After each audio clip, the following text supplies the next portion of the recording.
It's week 18, we're just a little over halfway through the season, and this is the time when things start to get intense. This season has been a chaotic circus, so let's buckle up and cover everything that happened this week. Monday night, the return of NHL hockey.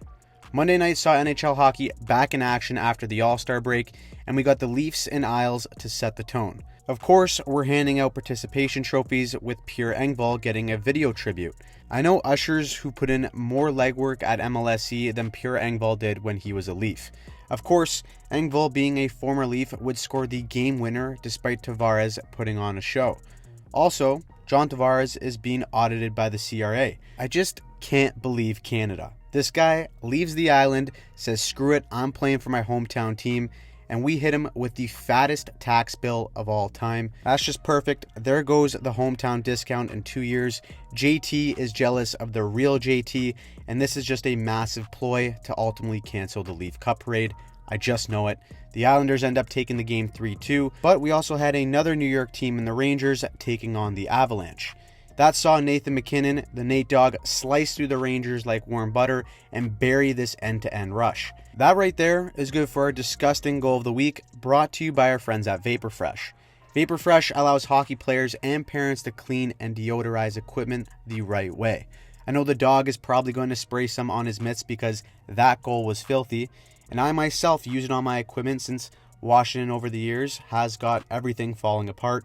I should probably get some new gloves, but quick little spray to freshen up, leave it out to dry, and then stuff it back in your bag for when it's time to get back on the ice.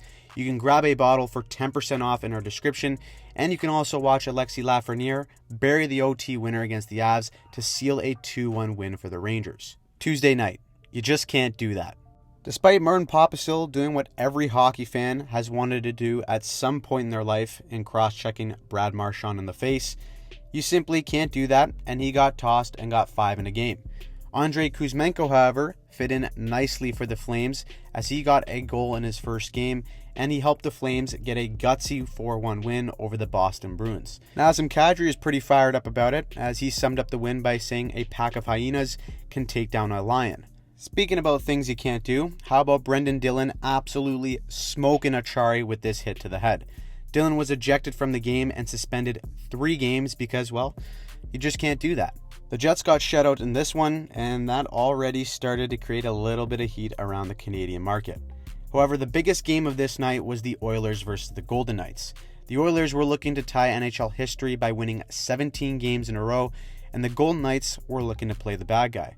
This game had playoffs written all over it, and despite Adin Hill likely shitting his pants when he saw McDavid and Draisaitl on this 2-on-1, he absolutely stole this game for the Golden Knights, and the historic run for the Oilers came to an end.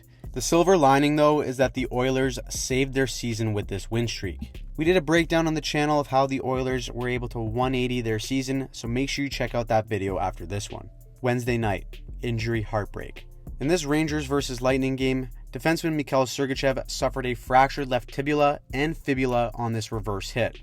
That is really tough to see, and he got extremely emotional as he literally just came back from an injury. The poor guy got stretchered off, he was in tears, he did give a thumbs up to the crowd.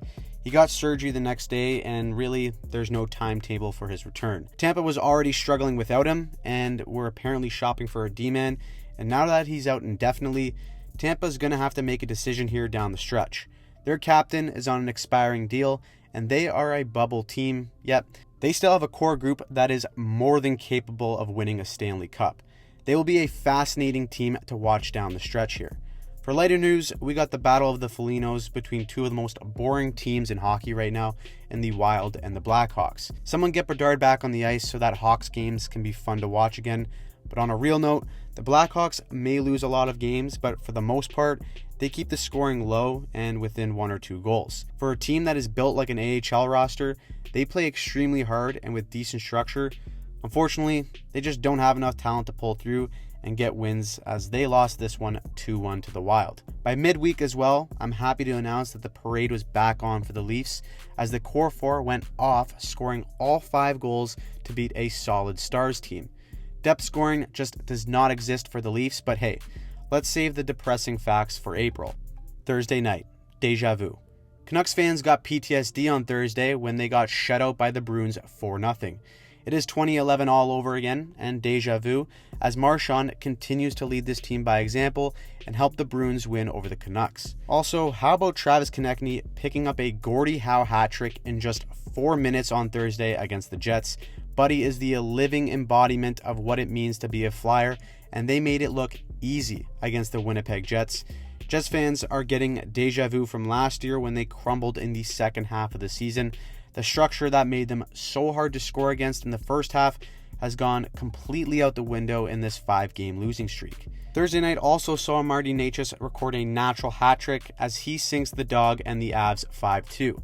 This game was a weird one. It looked like Carolina was going to run away with it, but Colorado gets 2 back, including this bar-down goal from Samuel Girard from center ice.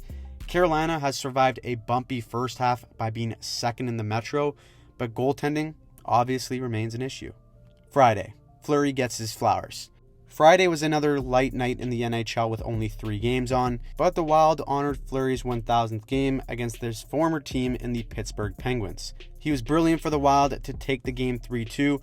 Sid, of course, scored, but that means that it didn't matter because I'm convinced that this Penguins team is absolutely dedicated to letting down Sidney Crosby this year. The Rangers were able to pull through against the Chicago Blackhawks. Again, 1-score game there. And the late night game saw the Oilers get back on track by beating the Ducks 5-3. Evander Kane scored a hattie, McJesus got 3 assists, and the Oilers continued to pick up 2 points against bad teams. Saturday night, bad blood. The Red Wings and the Canucks kicked off the bad blood on Saturday when we saw the Cat, Alex DeBrincat, pick a fight with Ian Cole. DeBrincat was throwing absolute pillows, but I love the compete for him to step up and get into a fight. Kudos to Ian Cole here for respecting the code and not throwing a punch. He could have laid a bomb but chose not to. Tensions were high in this game due to this hit by Zadorov on Lucas Raymond.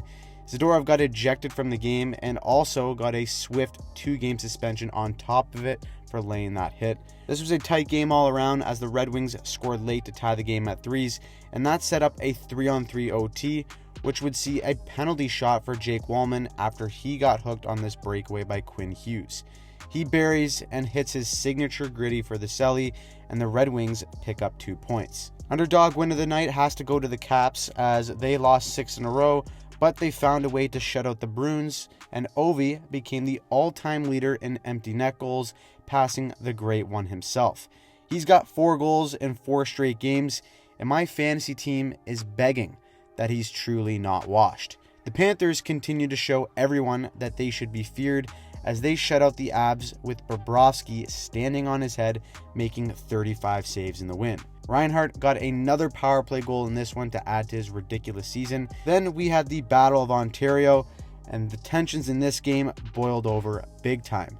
The Leafs had their standard defensive masterclass by leaving their goaltender out to dry, and Sheldon Keefe had some choice words about Timmy Stützle after he drew a penalty against the Leafs. Watch Ridley Gregg absolutely tee one off like Fulton Reed on the empty net, and Morgan Riley channels his inner Dale Hunter and makes him pay the price with a juicy cross-check to the face. All hell broke loose both on the ice and on the internet as fans were divided on whether or not this was warranted. Now, as I'm recording this, we don't know exactly how many games Riley's going to get suspended, but I'd imagine he's going to get 5+ for that cross-check. Sheldon Keefe thought it was the appropriate response, and regardless about what you think about Riley's response, you have to expect in that situation that you're going to get some sort of reaction when you take a slap shot on an empty net. Is a cross-check directly to the face a little bit aggressive? Yeah, maybe, but you can't do something like that and expect no response. As soon as Greg took that slap shot, he probably should have been ready to drop the gloves. Instead, he kind of just stares at Riley and pretty much just watches him as that stick comes directly towards his teeth. Let me know what you think about the situation in the comments down below. Either way, Leafs lose. Ottawa owns the Leafs by taking the season series. Tavares still owes taxes, and the Leafs parade is canceled at the end of Week 18. To close out Saturday night, we had the Kings versus the Oilers, and the Kings put on a defensive clinic, shutting out the Oilers 4-0, and that really pissed off Connor McDavid. These two teams hate each other, and after Kings' new head coach Jim Hiller picked up his first career win as a head coach. The Oilers were giving the Kings a hard time when they wanted the game puck to give to Hiller. The bad blood and tension is just getting started as we continue to get closer to the playoffs. Looking at the standings at the end of a busy week, the Canucks still remain on top of the league with the Bruins and Panthers both being the juggernauts of the East right behind them. At the bottom, my Sharks are making the slow and steady climb to becoming future Cup champs, while the Blackhawks are taking over last place for the league. Kucherov still leads the NHL in points, while Matthews remains in the lead with 42 goals on the season. So, what did you think about Week 18? A little bit of a different format in this video. We're trying it out. Drop a comment down below, and if you want to see some of our deeper breakdowns from this week, click on any of the videos on the screen here and subscribe to the channel.